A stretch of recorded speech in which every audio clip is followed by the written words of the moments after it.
coming into view in the distance, there's a building with a green and red roof. That's the former customs house. That's where the landline ended in colonial times. And on that site is where the Dutch built their first fort in 1626. Today that building houses the Native American Museum run by the Smithsonian Institute. And then you can see the American flag flying above the trees right there in Battery Park, and there's like a wall right there. That wall, that is Castle Clinton. And Castle Clinton was built as a fort in preparation for the War of 1812. And then from 1855 to 1890, Castle Clinton was used as our first immigration station. In that time, 8 million people passed through Castle Clinton and Battery Park on the way to New Life. After 1890, the federal government took over immigration and it moved out to Ellis Island. Now today, Castle Clinton is a museum, a small museum detailing the history of the fort. There's also some dioramas. There's an exhibit that shows the development of Lower Manhattan over the decades up to about 1941. And also here at Castle Clinton, you buy your ticket to the Statue of Liberty, the vote for the Statue of Liberty in Ellis Island, right here.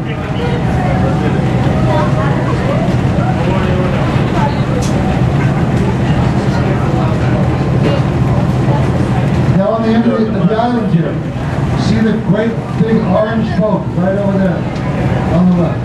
That big orange boat, that's the Staten Island Ferry. New York is made up of 5 boroughs. Staten Island, Manhattan, Brooklyn, Queens, and the Bronx. Within those 5 areas, there's about 8 million people. 1.4 million of them on the island of Manhattan alone. The Staten Island Ferry, you might remember this from the movie Working Girl. Melanie Griffith's character lived on Staten Island. She used to take the boat to her job here in Lower Manhattan, and Carly Simon used to serenade her on her way to work. It's probably one of the only perks you get for living on Staten Island, is Carly Simon serenading on your way to work.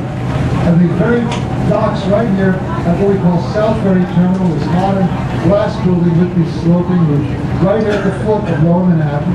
Also in the distance, see that building with the black, looks like a black vase sitting on top of it, that square light colored building there. That is the former Standard Oil building. The Rockefeller family had a monopoly on oil and gas in this country, the Standard Oil Company, for many years, and that structure on top was a torch. And whenever the Rockefeller family member was coming back to New York from overseas, they would light that.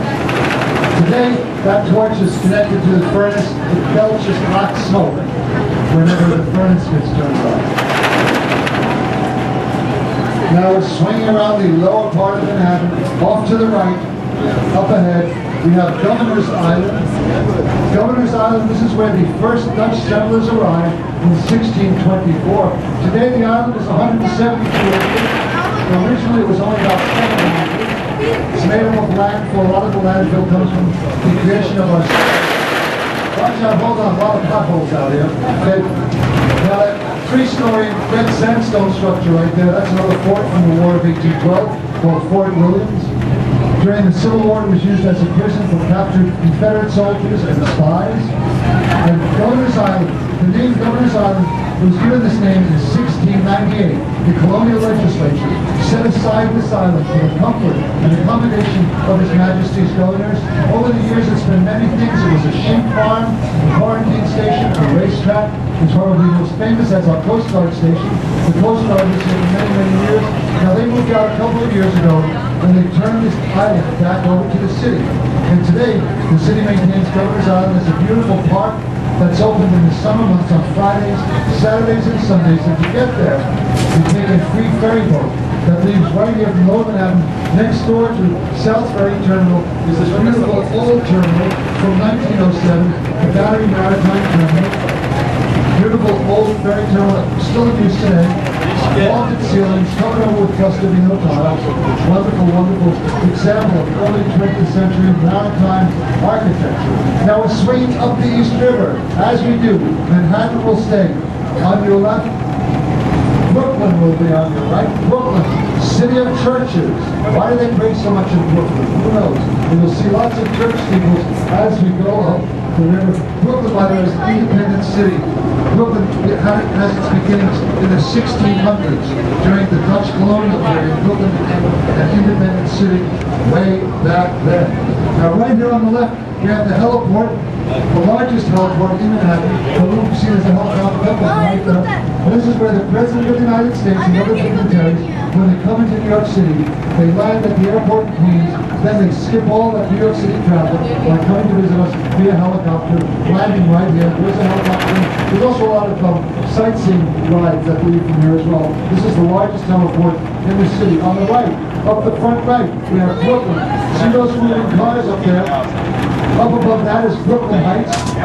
You know, during the American Revolutionary War, late August, early September 1776, we almost lost the Revolutionary War right up here in Brooklyn Heights. Thanks to a very foggy evening, George Washington and his troops were able to escape across the East River and live to fight another day. But Brooklyn Heights is a very historic district here in New York, well worth a visit. We're also just going to cross Wall Street over here on our left. Wall Street, you're going to see this black glass building with the white vertical lines running up it. On the right side of that, the far side, that is Wall Street. The name Wall Street comes from a wooden wall. In 1653, the Dutch erected a wooden wall across lower Manhattan to protect New Amsterdam from possible invasion by British settlers up in Connecticut. The wall was eventually torn down as the city expanded under British rule. Today we kept the name Wall Street. If you look carefully, you might be able to see Trinity Church at the foot of Wall Street as we head up the river. Up ahead, right up in front of us is the South Street Seaport. In the age before steamships, when everything was done on sailing vessels, our port was here on the East River. All our piers were along here. Today, all that's left to remind us of that great age is the South Street Seaport and the museum that this neighborhood encompasses. Lots of historic architecture, tall ships to visit, lots to see and do. In addition to all the history, there's shopping, there's the bodies exhibit, discount theater tickets, food, lots of dining opportunities, all in the historic South Street Seaport District. And see the silver building here that looks like it was twisted or squeezed? That's the latest addition to our skyline down here by Frank Gehry. It's called New York by Gehry. It's the tallest residential tower in North America at 870 feet. Now the building in the little gold statue, that is our municipal building, built in 1913. There's the wall building. 1913 municipal building. That's where you go to get your marriage license here in New York City. It's also where you go to get divorced, because in New York we like to move fast, okay? One-stop shopping. The motto of every born and bred New Yorker, because it's in our DNA, is I'm not going to let you get ahead of me. Okay? So okay, we'll just cross under the Brooklyn Bridge. This incredible bridge. Look at the stone towers here. This bridge opened in May of 1883. Designed by John A. Roebling. John A. Roebling died before construction began. His son Washington began construction on the bridge.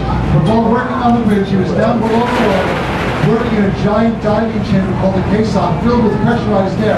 Washington Roebling came out of that too quickly. He got the disease called Caisson's disease, or the bends. He was so sick from that he could not leave his home. We were in trouble. You know what saved this bridge for us? Emily, his wife, Emily Roebling. Classic story. The man gets in trouble, the woman saves the day. She was very much, she even taught herself advanced mathematics so she could explain to the engineers what was going on.